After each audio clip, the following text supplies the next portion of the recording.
Hello class, my name is Disha Shivaji and welcome to mission online classes again. आज हम life process chapter का digestive system complete कर देंगे। आज का हमारा लेक्चर नंबर है 11 और आज हम डाइजेस्टिव सिस्टम अपना कंप्लीट कर देंगे। लास्ट लेक्चर में हमने पढ़ा था कि स्टमक के अंदर डाइजेशन की प्रोसेस किस तरीके से होती है। ठीक है, तो स्टमक के हमने ये देख लिया था कि कौन कौन सी चीज़ें सिक्रीट होती हैं। स्टमक के अंदर हमारे HCl सिक्रीट होता है, ठीक है, म्यूकस सिक्रीट होता है और एक आधे जूस सिक्रेट होते हैं जो कि डाइजेशन में हमारी हेल्प करते हैं। ठीक है? अब उसके बाद एक पोर्शन रह गया था स्टमक का, वो था एसिडिटी।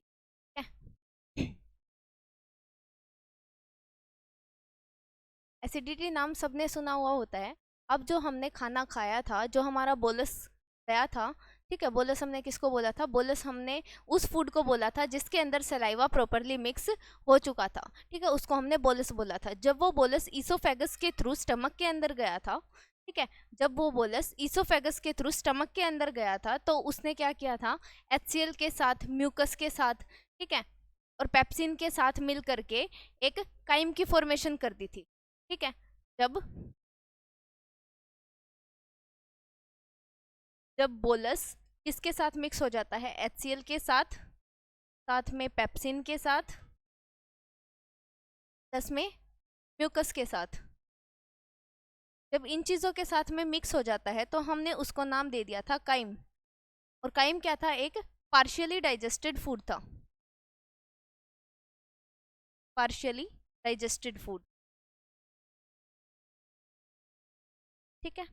अच्छा, अब ये जो फूड था तो हमने नाम क्या दे दिया था? काइम नाम दे दिया था। अब कई बार एसिडिटी की दिक्कत होती है, उसका क्या मतलब होता है? देखो, हमें पता है कि हमारे स्टमक के अंदर अब ये जो काइम की फॉर्मेशन हो गई, तो इस ईसोफेगस से अगर फूड अंदर आ सकता है तो ये फूड वापस से ईसोफेगस से ऊपर की साइड भी जा सकता है, ठीक है। तो अब हमें इस चीज़ का भी पता है कि इस स्टमक के अंदर जो काइम की फॉर्मेशन होगी, ठीक है, वो बहुत ज़्यादा क्या है? एसिडिक है नेचर में। ठीक है, एसिडिक क्यों है? क्योंकि इसके अंदर HCl प्रॉपरली मिक्स हो चुका है। और HCl क्या है? Hydrochloric acid is a strong acid. ठीक है, इसका pH लगभग कितना होता है? 2.5 के आसपास का इसका pH होता है, मतलब बहुत ही स्ट्रॉन्ग एसिड होता है। ठीक है, अब इतना स्ट्रॉन्ग एसिड है तो एक बात ये भी सोच रहे होगे कि जो हमारे स्टमक है वो क्यों नहीं इससे डैमेज हो रहा? तो उसका मैंने एक रीज़न बताया था कि हमारी जो स्टमक है उसके अंदर म्यूकस की भी सिक्रेशन होती है, ठीक है। जो म्यूकस ग्लैंड होती हैं वो म्यूकस को भी सिक्रीट करती हैं। और म्यूकस क्या है? म्यूकस एक तरीके से ऐसा सब्सटेंस है जो एक लेयर की फॉर्मेशन कर लेता है इसके स्टमक के चारों ओर। उस लेयर की फॉर्मेशन करने के बाद जो HCl है उसको स्टमक की लाइनिंग से दूर रखता है, ठीक है, जिसके कारण जो हमारा HCl है, जो काइम है, जो कि हाईली एसिडिक फूड है, partially digested highly acidic food है, वो हमारे स्टमक की वॉल्स को डैमेज नहीं कर पाता। तो किसकी वजह से नहीं कर पाता? वो म्यूकस की लाइनिंग की वजह से नहीं कर पाता। तो कभी कभी क्या होता है, जो ईसोफेगस से हमारा बोलस अंदर आया था स्टमक के अंदर, वो HCl के साथ में रिएक्ट करने के बाद, पेप्सिन के साथ में रिएक्ट करने के बाद कई बार क्या होता है कि यहाँ पे स्टोर हो जाता है। बट कई बार क्या होता है कि ये है ना, वापस से ईसोफेगस की वॉल में चढ़ना शुरू हो जाता है, ठीक है। वापस से HCl में जो मिला हुआ फूड है वो ईसोफेगस से ऊपर की साइड जाना स्टार्ट कर देता है। अब इतना हाईली एसिडिक फूड जब ईसोफेगस की वॉल में चढ़ेगा और जहाँ पे इतनी ज़्यादा हाईली कंसंट्रेशन म्यूकस है भी नहीं, ठीक है, म्यूकस की बिल्कुल थिन लाइनिंग है, थिन लाइनिंग है, तो वो क्या करेगी? हमारे ईसोफेगस को डैमेज कर सकती है, जिसको हम क्या बोलते हैं?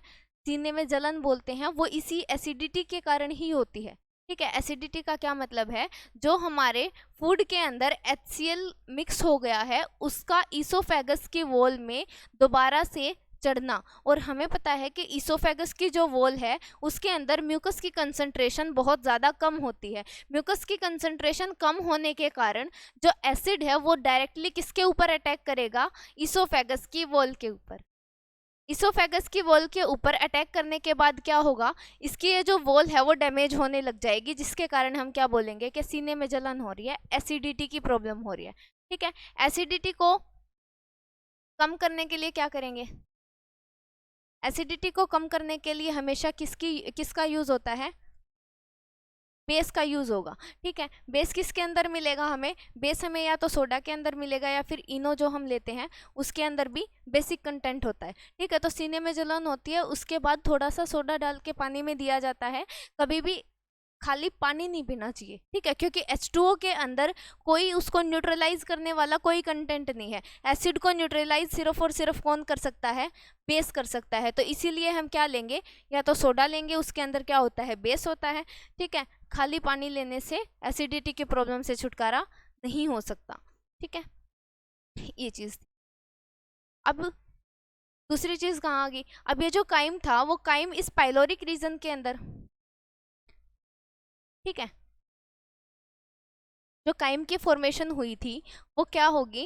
वो कुछ देर के लिए स्टोर हो जाएगा पाइलोरिक रीजन के अंदर। पाइलोरिक रीजन बताया था ना, स्टमक के अंदर होता है। कहाँ पे होता है? स्टमक के अंदर। स्टमक के अंदर पाइलोरिक रीजन के लिए क्या होगा? टेम्परेरीली स्टोर होगा। कौन? काइम। और काइम क्या है? एक तरीके से पार्शियली डाइजेस्टेड फूड है। ठीक है, पार्शियली डाइजेस्टेड फूड है। अब उसके बाद क्या होगा? जो हमारा स्टमक है उसके बाद जो नेक्स्ट पोर्शन आता है वो आता है इंटेस्टाइन का। ठीक है, इंटेस्टाइन क्या होती है? इंटेस्टाइन एक 6 से 7 मीटर लंबी, 6 से 7 मीटर लंबी एक ट्यूब होती है। ठीक है, अब इसको स्मॉल क्यों बोला? क्या होती है? Small intestine. स्मॉल इंटेस्टाइन की लेंथ कितनी होती है? 6 टू 7 सेंटीमीटर, 6 टू 7 मीटर की इसकी लेंथ होती है। लेकिन इसको स्मॉल क्यों बोला? Due to its small diameter.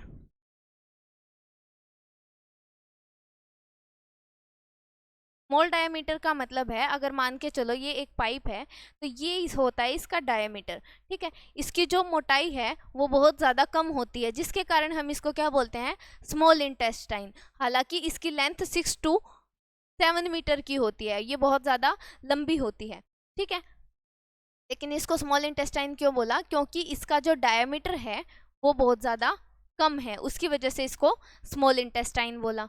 ठीक है, अब ये जो स्मॉल इंटेस्टाइन है, अब 6 से 7 मीटर लंबी किसी ट्यूब को हम हमारी बॉडी के अंदर ऐसे ही स्ट्रेट करके तो नहीं रख सकते। ठीक है, तो हमारी बॉडी के अंदर जो स्मॉल इंटेस्टाइन है वो हाईली कोइल्ड फॉर्म में क्या होती है? पड़ी रहती है। और ये है कौन से रीजन के अंदर? हमारे जो अब्डोमिनल कैविटी है उसके नीचे वाले रीजन में। ठीक है, हमारे जो अब्डोमिनल कैविटी है उसके नीचे वाले रीजन के अंदर एक हाईली कोइल्ड पाइप रहती है जिसका नाम हम बोलते हैं स्मॉल इंटेस्टाइन। ठीक है, अब जो स्मॉल इंटेस्टाइन होती है उसके अंदर कंप्लीट डाइजेशन की प्रोसेस होती है। ठीक है, complete digestion site. Complete digestion site कौन सी है? कंप्लीट डाइजेशन साइट है स्मॉल इंटेस्टाइन। क्यों? क्योंकि इसके अंदर जितना जो हमने फूड खाया है, जिसके अंदर कार्बोहाइड्रेट हैं, लिपिड्स हैं, प्रोटीन्स हैं, ठीक है, जितनी भी चीज़ें हैं, कार्बोहाइड्रेट होगी, प्रोटीन होगी, लिपिड्स होगी, फैट होगी, मिनरल्स होगे, ठीक है, विटामिन्स होगे, उन सब का डाइजेशन किसके अंदर होगा? स्मॉल इंटेस्टाइन के अंदर होगा। ठीक है, और अगर सारी चीज़ों का, सारे रॉ मटेरियल्स का, सारे के सारे न्यूट्रिएंट्स का हमारा जहाँ पे भी डाइजेशन होगा, हम उसको बोल सकते हैं कि ये ऐसी साइट है जहाँ पे complete digestion of the food होता है। ठीक है, उसके बाद अब इसके अंदर भी जो स्मॉल इंटेस्टाइन है उसके भी 3 पार्ट होते हैं। स्मॉल इंटेस्टाइन के 3 पार्ट होते हैं। ठीक है, कौन कौन से? उन तीनों के अंदर अलग अलग काम होगा। ठीक है, जैसे कि पहला पार्ट है डिओडिनम। ठीक है, उसके बाद जेजुनम। ठीक है, तीसरा हो गया इलियम। अब इनका क्या मतलब है? जो हमारी स्मॉल इंटेस्टाइन होती है, हमें पता है कि जैसे कि देखो,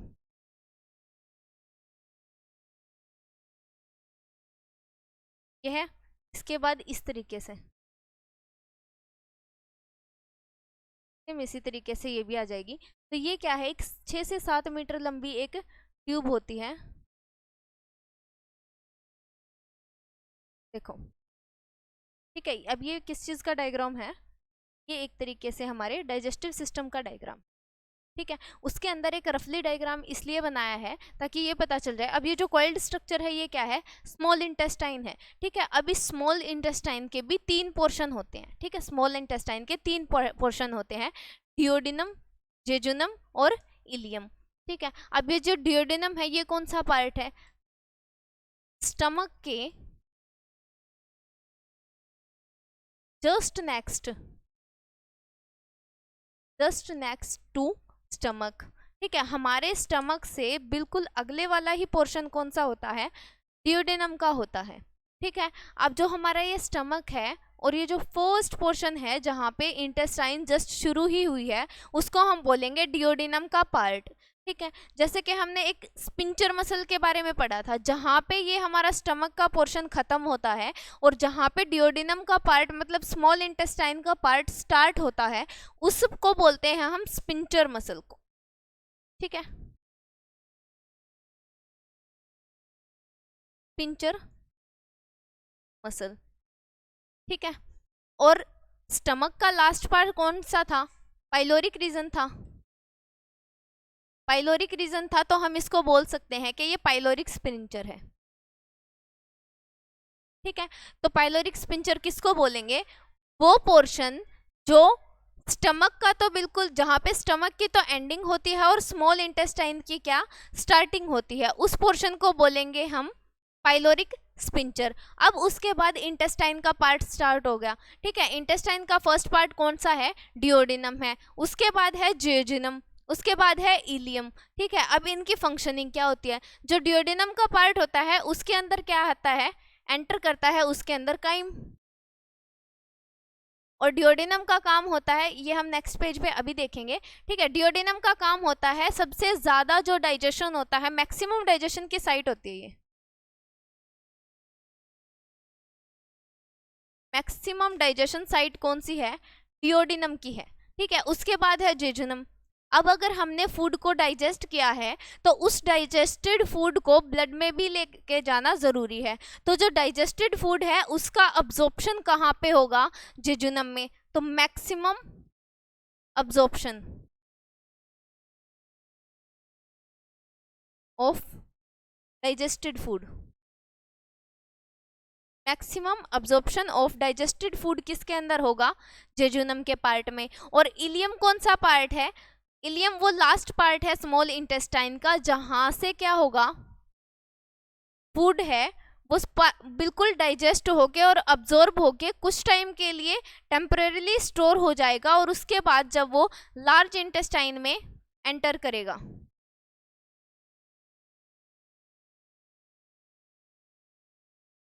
ठीक है। लार्ज इंटेस्टाइन में एंटर करने से पहले एक इलियम नाम का पार्ट होता है जिसके अंदर फूड है वो टेम्परेरीली स्टोर होता है, ठीक है। तो उस पार्ट को हम बोल देंगे इलियम, ठीक है। अब जो डियोडिनम का पार्ट है,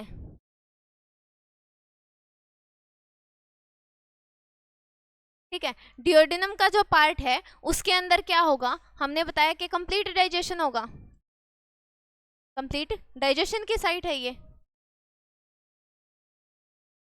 कंप्लीट डाइजेशन की साइट कौन सी है, डियोडिनम है स्मॉल इंटेस्टाइन की, ठीक है। और ये क्या है, फर्स्ट पोर्शन भी है,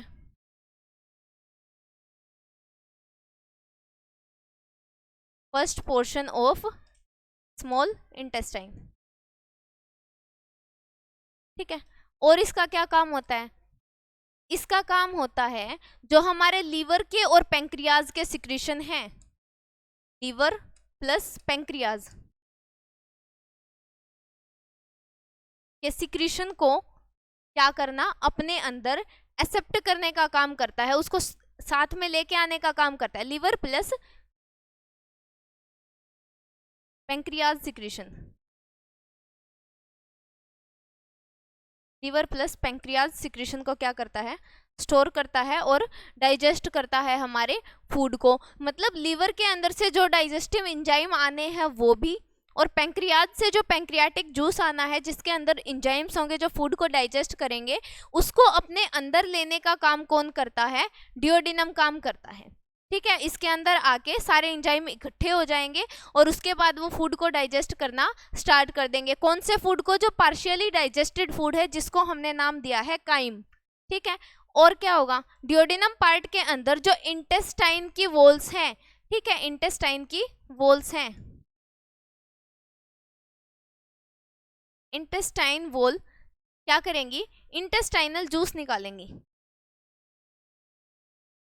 इंटेस्टाइनल जूस सिक्रीट करेंगे। ठीक है, उसको भी क्या करेगा? देखो, डिओडिनम के पार्ट के अंदर क्या क्या चीज आएगी? फर्स्ट चीज आई काइम, दूसरी चीज आई पैंक्रियाटिक जूस, ठीक है, तीसरी चीज आई कौन सी? लिवर के सिक्रीशन। ठीक है, लिवर के अंदर से जो भी बाइल जूस आना होता है, ठीक है, उसका सिक्रीशन इसके अंदर आके इकट्ठा हो गया। और इंटेस्टाइनल जूस मतलब इंटेस्टाइन की वॉल्स जो भी एंजाइम्स वगैरह सिक्रीट करेंगी, उसको भी सबको इकट्ठा करके काइम के साथ मिलाने का काम किसका होता है? स्मॉल इंटेस्टाइन का होता है। अब जो इंटेस्टाइनल जूस हैं वो कौन कौन से हो जाएंगे? प्रोटीएज हो जाएगा, प्रोटीएज। दूसरा कौन सा हो जाएगा? लाइपेज। प्रोटीएज हो गया, लाइपेज हो गया, ठीक है, एटसेट्रा। ये एंजाइम्स क्या करेगी? सिक्रीट करेगी इंटेस्टाइन की वॉल। जो इंटेस्टाइन की वॉल के अंदर जो इंटेस्टाइनल ग्लैंड्स होंगे, ठीक है, अगर किसी के भी नाम के पीछे एज लगता है, इसका मतलब वो क्या है? एंजाइम है, जिसका काम क्या होगा? फूड को डाइजेस्ट करने का काम होगा। ठीक है, जो कि क्या करेंगे? कॉम्प्लेक्स फूड मटेरियल को सिंपल फूड मटेरियल के अंदर कन्वर्ट करने का काम करेंगे। जो अमाइलेज एंजाइम होता है इंटेस्टाइन से सिक्रीट होता है, ठीक है, उसका भी फंक्शन होता है।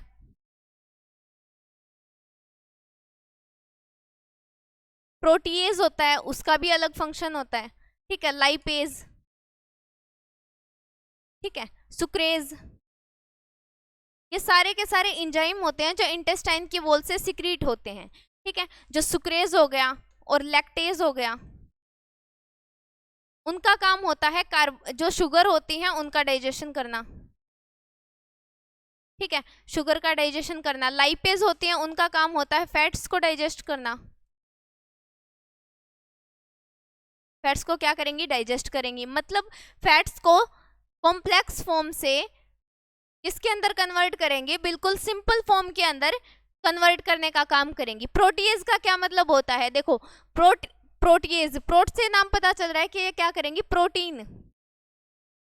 एंजाइम का मतलब है, एज का मतलब है एंजाइम। ठीक है, ऐसे एंजाइम जो कि क्या करेंगे? प्रोटीन का डाइजेशन करेंगे। ठीक है, अमाइलेज का क्या काम होता है? अमाइलेज का काम होता है स्टार्च का डाइजेशन करना। स्टार्च हो गया, कार्बोहाइड्रेट होगी।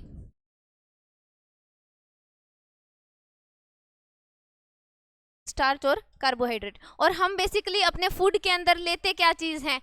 फैट खाते हैं, ठीक है, शुगर्स हो जाती हैं, प्रोटीन होते हैं, स्टार्च होते हैं, कार्बोहाइड्रेट होते हैं और बहुत सारे विटामिन्स और मिनरल्स होते हैं। तो इसका मतलब अब ये जो इंटेस्टाइनल जूस है, इसने काइम के अंदर जो भी अनडाइजेस्टेड फूड था, ठीक है, जो अनडाइजेस्टेड चीजें रह गई थी, बचा हुआ कार्बोहाइड्रेट जो था, जो कि हमने जो बचा हुआ स्टार्च था, जो कि सलाइवा के थ्रू क्या नहीं हो पाया था? बिल्कुल ब्रेक डाउन नहीं हो पाया था। ठीक है, उसका भी डाइजेशन कौन कर देगा? इसके अंदर जो इंटेस्टाइन के अंदर जो सिक्रीट होते हैं वो शुक्रेज है, लैक्टेज है, ठीक है, ये अमाइलेज है, ठीक है, और माल्टेज है। ये एंजाइम क्या कर देंगे? इनका डाइजेशन कर देंगे। जो इंटेस्टाइन के अंदर लाइपेज एंजाइम होगा, जो फूड के अंदर बचे हुए फैट्स हैं उनका डाइजेशन कर देगी। प्रोटीएज नाम का एंजाइम है, वो प्रोटीन्स का डाइजेशन कर देगा। ठीक है, बाकी जितने भी कार्बोहाइड्रेट हैं, स्टार्च है, उनका अमाइलेज क्या कर देगा? डाइजेशन कर देगा। ठीक है, अब हमने एक चीज और बताई थी कि पैंक्रियाज के, ठीक है, पैंक्रियाटिक जूस इसके अंदर आएगा। मतलब पैंक्रियाज एक ऑर्गन होती है हमारे स्टमक के साइड में, ठीक है, उसका भी सिक्रीशन इसके अंदर आएगा। अब उससे क्या चीजें सिक्रीट होंगी? पैंक्रियाट से पैंक्रियाटिक जूस सिक्रीट होगा। ठीक है, और जो हमारी लिवर होती है, लिवर बाइल जूस को सिक्रीट करती है, बाइल जूस को सिक्रीट करती है। अब इस बाइल जूस का क्या काम होता है? देखो, सिक्रीट तो कौन करती है? लिवर करती है, लेकिन ये स्टोर किसके अंदर होता है? गाल ब्लैडर के अंदर। गाल ब्लैडर के अंदर ये स्टोर होता है। अब ये तो है नहीं कि लीवर कंटिन्यूअसली किसका सिक्रीशन करती रहेगी।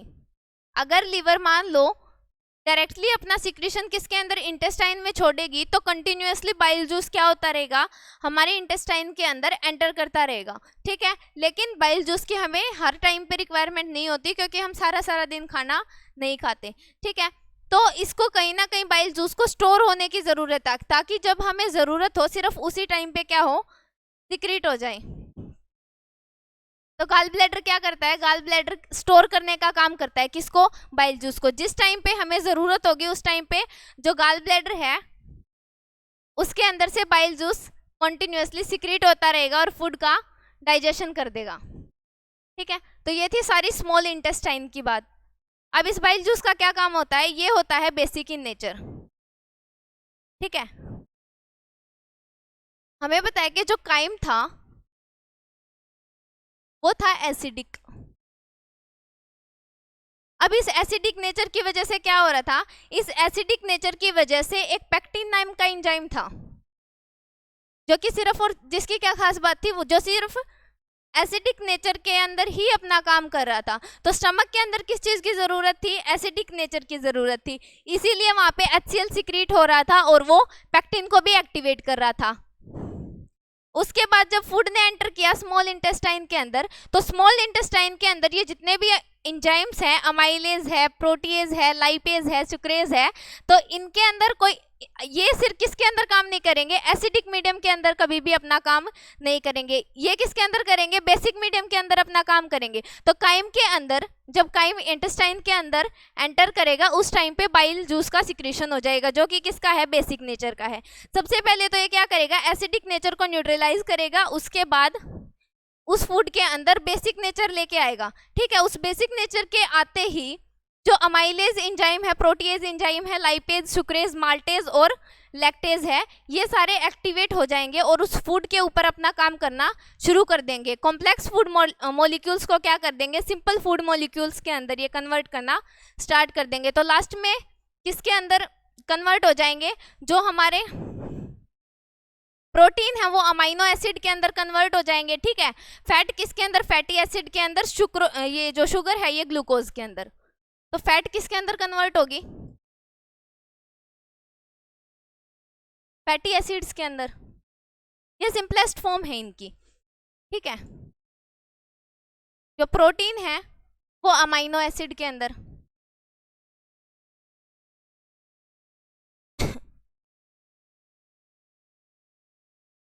और जो शुगर्स हैं या फिर बोल दो कि कार्बोहाइड्रेट हैं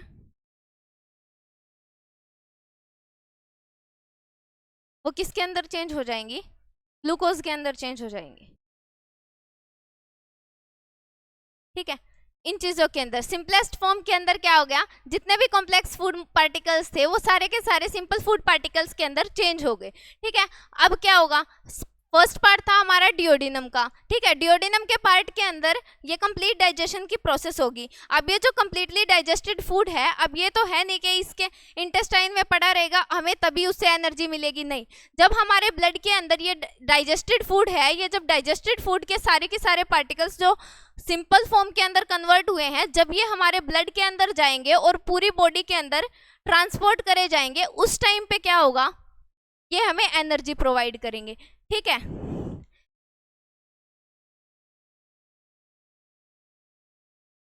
तो ये जेजुनम का जो पार्ट था वो क्या करेगा, ये सेकंड पार्ट है,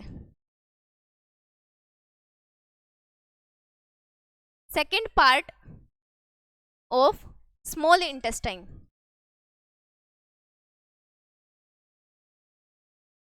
ठीक है, स्मॉल इंटेस्टाइन का ये सेकंड पार्ट है। इस पार्ट के अंदर क्या होगा, जैसे कि फर्स्ट टाइम के अंदर फर्स्ट पार्ट जो था इंटेस्टाइन का, उसके अंदर क्या हुआ था, फूड का कंप्लीट डाइजेशन हुआ था।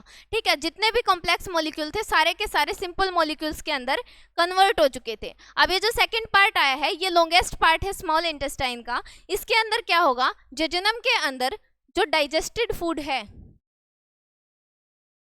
डाइजेस्टेड फूड है उसका अब्जॉर्प्शन होगा, का अब्जॉर्प्शन होगा, क्योंकि एनर्जी किसकी वजह से मिलेगी, जब ये डाइजेस्टेड फूड है, जब ये हमारी बॉडी के अंदर ब्लड के अंदर जाएगा, ब्लड के अंदर शुगर्स हैं ये सारी की सारी जब जाएंगी तभी ये क्या करेंगी, हमें एनर्जी प्रोवाइड करेंगी। ठीक है, ग्लूकोज तो हमें एनर्जी देगा और हमारी बॉडी के अंदर जो एनर्जी है वो स्टोर किसकी फॉर्म में होती है, ग्लाइकोजन की फॉर्म में।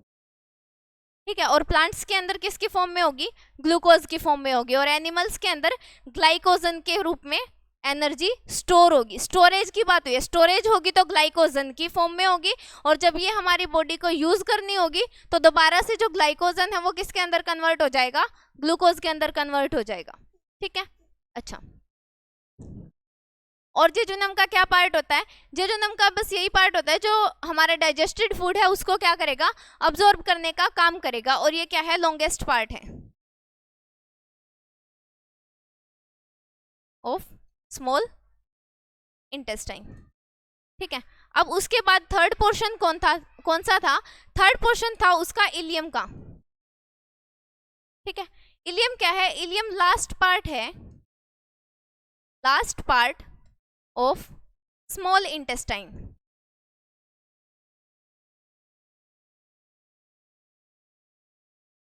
ठीक है, अब जो इलियम होती है उसका डाइजेशन के अंदर या फिर अब्जॉर्प्शन के अंदर किसी भी टाइप का कोई रोल नहीं होता। ठीक है, क्योंकि इसके बाद क्या करना होता है, स्मॉल इंटेस्टाइन के बाद जो हमारा खाना था, जो काइम था, उसके ऊपर डाइजेस्टिव एंजाइम्स का एक्ट होकर के वो बिल्कुल डाइजेस्ट हो चुके हैं। अब ये जो जितना भी मैटर रह गया, जो डाइजेस्ट करना था, हमारी बॉडी को अब्सॉर्ब करना था डाइजेस्टेड फूड, वो कर लिया। उसके बाद जो इलियम है इसके अंदर टेम्परेरीली क्या होगा, ये फूड स्टोर होगा। ठीक है, स्टोर होने के बाद क्या होगा, एक स्पिंचर मसल होगी, उस स्पिंचर मसल के थ्रू क्या होगा, स्मॉल इंटेस्टाइन को छोड़ करके लार्ज इंटेस्टाइन के अंदर एंटर कर जाएगा ये फूड। ठीक है, फूड के अंदर से अब तक क्या हो चुका है, फूड प्रॉपरली डाइजेस्ट भी हो चुका है, और उसके बाद इसका डाइजेस्टेड फूड का अब्जॉर्प्शन भी हो चुका है। ठीक है, लेकिन अभी रहती क्या चीज है, नंबर एक, इस फूड के अंदर जो भी वाटर प्रेजेंट है, जो भी मिनरल्स हैं और जो विटामिन है, इनका अब्जॉर्प्शन रहता है। डाइजेस्टेड फूड का तो अब्जॉर्प्शन हो चुका, लेकिन अब किसका डाइजेशन रहता है, वाटर का इसके अंदर अब्जॉर्प्शन रहता है, और विटामिन का और मिनरल्स का अब्जॉर्प्शन इसके अंदर रहता है। अब वो किसके अंदर होगा, ये सारी चीजें होंगी लार्ज इंटेस्टाइन के अंदर।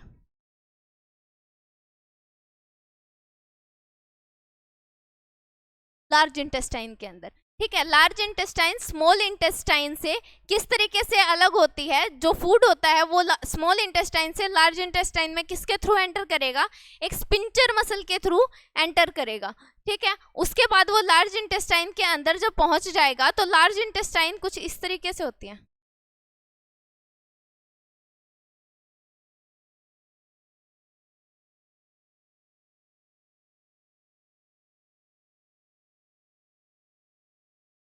ठीक है, लार्ज इंटेस्टाइन को हम लार्ज इंटेस्टाइन क्यों बोलते हैं, due to its large diameter.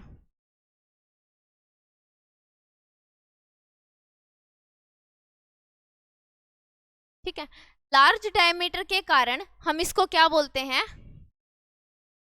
Large intestine बोलते हैं। ये लगभग 5 फीट के आसपास की इसकी लेंथ होती है। ठीक है, लेंथ छोटी है लेकिन फिर भी इसको लार्ज इंटेस्टाइन बोलते हैं। इसका रीजन क्या है कि इसका डायमीटर बहुत ज़्यादा बड़ा होता है। जो स्मॉल इंटेस्टाइन थी देखो वो वहाँ पे यहाँ पे बिल्कुल यूं पतली सी प्रेजेंट थी।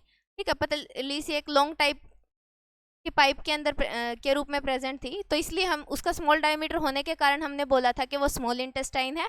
ठीक है, इसका डायमीटर लार्ज है, इसकी वजह से हमने इसे बोल दिया कि इसको बोलेंगे हम लार्ज इंटेस्टाइन। इसकी जो लेंथ होती है वो कितनी होती है, लगभग 5 फीट के आसपास की होती है। ठीक है, लार्ज इंटेस्टाइन के अंदर और कुछ नहीं होता, जो हमारा डाइजेस्टेड फूड होता है वो एंटर करता है।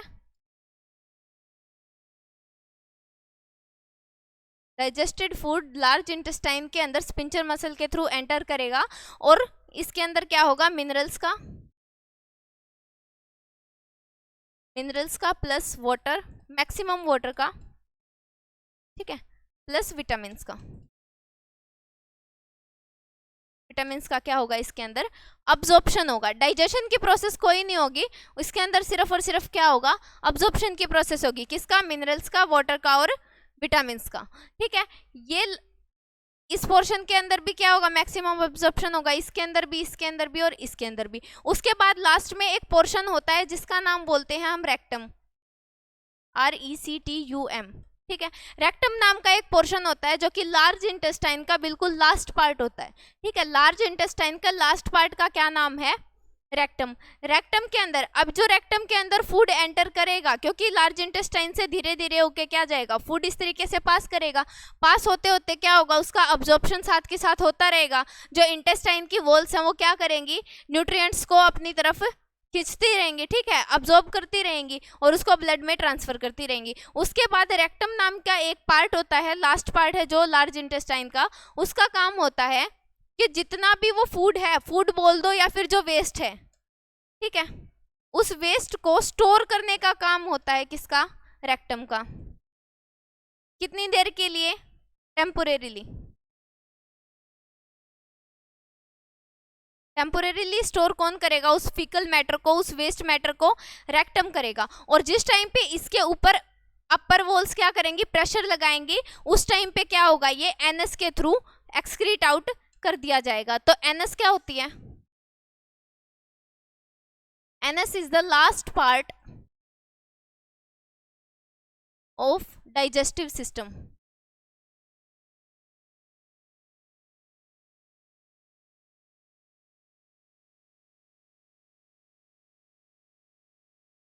ठीक है।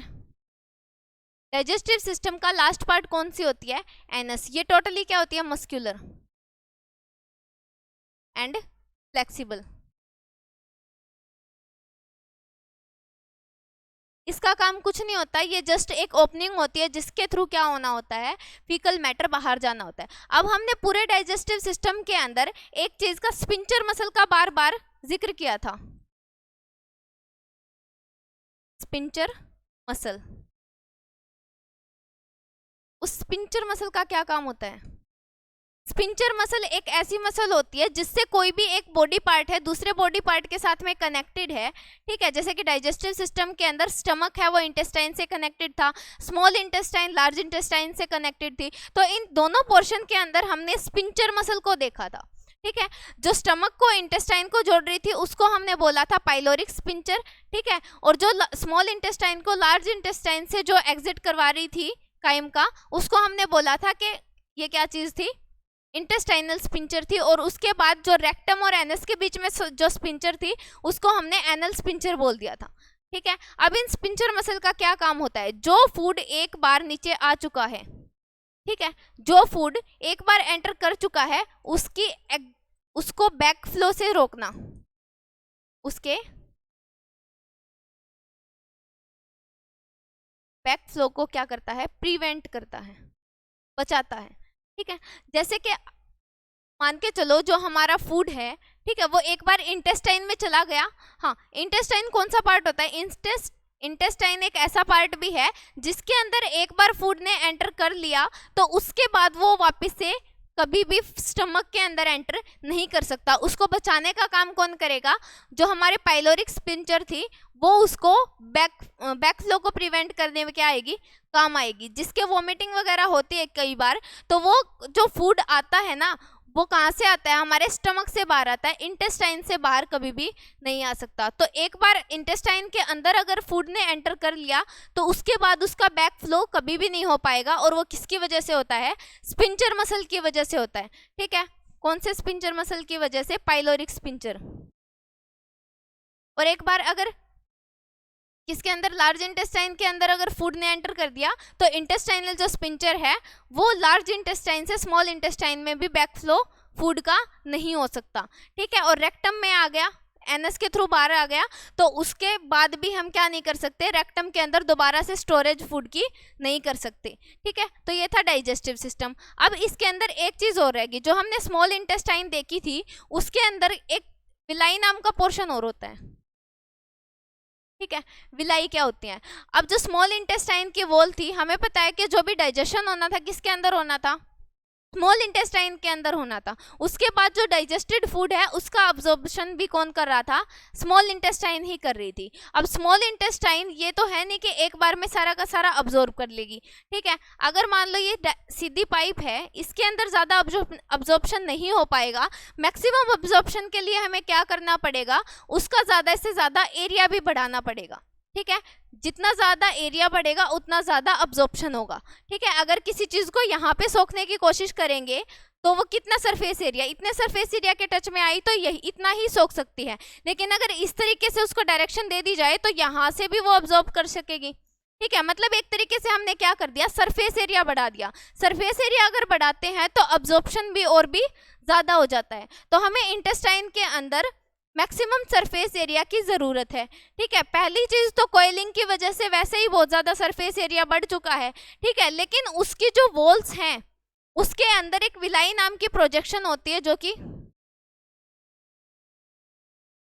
इस तरीके से होती है, वो उसको सरफेस एरिया को बढ़ाने का काम करेंगी, ठीक है। अब फूड क्या होगा, इनसे होता हुआ जाएगा, वो सरफेस एरिया बढ़ जाएगा, ठीक है। अब ये जो विलाई होती है ये क्या है, एक तरीके से एक्सटेंशन है।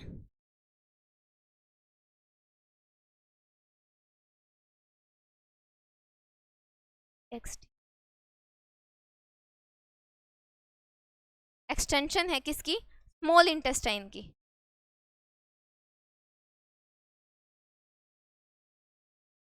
विलाई क्या है, इंटरनल एक्सटेंशन है स्मॉल इंटेस्टाइन की। इनका क्या काम है, इनका काम है more and more absorption of, more and more absorption of digested food, digested food, ठीक है। विलाई का क्या काम होता है, विलाई छोटी छोटी प्रोजेक्शंस होती हैं, एक्सटेंशंस होती हैं in the inner lining of small intestine. इनका काम होता है ज़्यादा से ज़्यादा सरफेस एरिया को इंक्रीज करने का। दूसरा इनका काम होता है कि ये ज़्यादा से ज़्यादा डाइजेस्टेड फूड का क्या कर सकें, अब्जॉर्प्शन कर सकें, ठीक है। ये तो था विलाई का काम। अब जब विलाई होती हैं वो रिचली सप्लाइडेड विद ब्लड,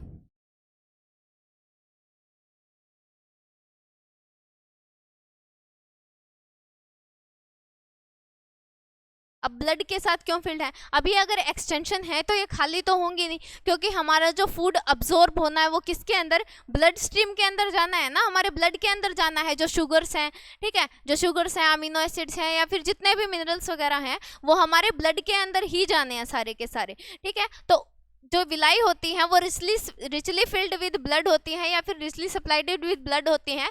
इस ब्लड के अंदर डायरेक्टली डिफ्यूजन की हेल्प से क्या हो जाएगा,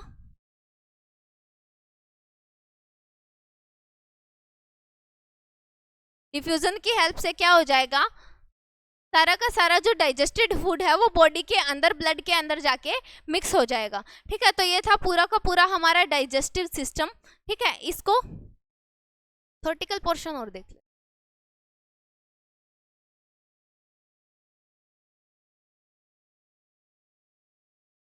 देखो भाई, स्टमक से, स्टमक क्या होता है, मैंने बताई थी कि स्टमक एक मस्कुलर ऑर्गन होता है जिसके अंदर पार्शियल डाइजेशन होना होता है, किसका, फूड का, ठीक है। पार्शियल डाइजेशन किसका होना होता है, फूड का होना होता है। उसके अंदर क्या क्या चीज़ें सिक्रेट होते हैं, मैंने इसके 4 पार्ट भी बताए थे, ठीक है। इसकी बॉडी होती है, upper part, lower part, pyloric region, ठीक है। सारी चीज़ें मैंने बता दी थी, तो यहाँ से आप नोट डाउन कर सकते हो जस्ट। तो हमारा जो स्टमक होता है उसके अंदर जो स्टमक की वॉल्स होती हैं उससे कुछ ना कुछ ग्लैंड से सिक्रीट होते रहते हैं जूस, ठीक है। HCl हो गया, पेप्सिन होगी, म्यूकस हो गया, ठीक है। उनकी हेल्प से क्या होएगा, पार्शियली डाइजेशन होगा फूड का। उसके बाद किसके अंदर एंटर कर जाएगा फूड, उसके बाद फूड एंटर कर जाएगा हमारे स्मॉल इंटेस्टाइन के अंदर। स्मॉल इंटेस्टाइन के अंदर भी 3 पोर्शन बताए थे, ठीक है। सबसे पहले तो जो स्मॉल इंटेस्टाइन होती है वो, उसको हम स्मॉल इंटेस्टाइन उसके स्मॉल डायमीटर की वजह से बोलते हैं। वैसे इसकी लेंथ पूरे डाइजेस्टिव सिस्टम में सबसे ज़्यादा लेंथ किसकी होती है, स्मॉल इंटेस्टाइन की होती है,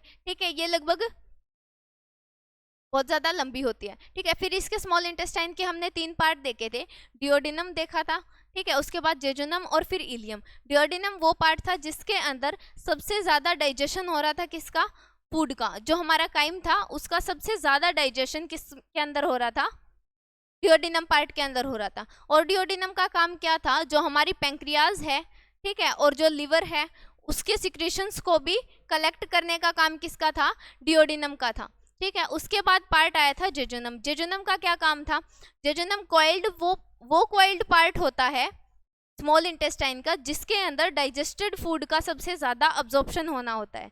अब ये जो पार्ट है जेजुनम का, ये सबसे ज़्यादा लॉन्गेस्ट पार्ट है किसका, स्मॉल इंटेस्टाइन का, ठीक है। स्मॉल इंटेस्टाइन्स का सबसे लंबा पार्ट कौन सा है, जेजुनम है। और इसके अंदर क्या हो रहा था, सबसे ज़्यादा मैक्सिमम अब्जॉर्प्शन हो रहा था डाइजेस्टेड फूड का, ठीक है। जो विलाई नाम की स्ट्रक्चर होती हैं वो भी इसी के अंदर प्रेजेंट होती हैं, किसके अंदर, सरफेस एरिया इंक्रीज करने का काम करती हैं, जिसके कारण जो डाइजेस्टेड फूड है उसका मैक्सिमम ऑब्जॉर्प्शन हो सके, ठीक है। उसके बाद था इलियम। इलियम क्या होता है, स्मॉल इंटेस्टाइन का सबसे लास्ट पार्ट होता है, ठीक है। इसके अंदर क्या होता है, जो हमारे एसिड्स होते हैं, ठीक है, उनको ऑब्जॉर्ब करने का काम करता है, विटामिन्स को और न्यूट्रिएंट्स को ऑब्जॉर्ब करने का काम होता है। और इसके बाद फूड जो है वो एंटर करता है लार्ज इंटेस्टाइन के अंदर, एक वो जो इंटेस्टाइनल स्पिंचर है उस मसल के थ्रू क्या करता है, वो लार्ज इंटेस्टाइन के अंदर एंटर कर जाता है, ठीक है। अब ये जो दिखा रखे हैं ये स्ट्रक्चर होते हैं विलाई के। जो हमारी स्मॉल इंटेस्टाइन थी उसका एक छोटा सा पार्ट दिखा रखा है कि विलाई की स्ट्रक्चर होती क्या है, ठीक है। जैसे कि ये बताया था ना कि इस तरीके से एक्सटेंशन होती है,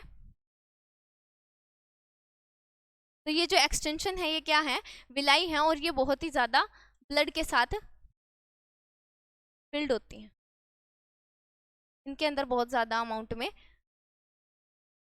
ब्लड होता है, ठीक है। ये सबसे ज़्यादा सरफेस एरिया इंक्रीज करने के लिए इंटेस्टाइन का, ताकि ज़्यादा से ज़्यादा अब्जॉर्प्शन हो सके, ठीक है।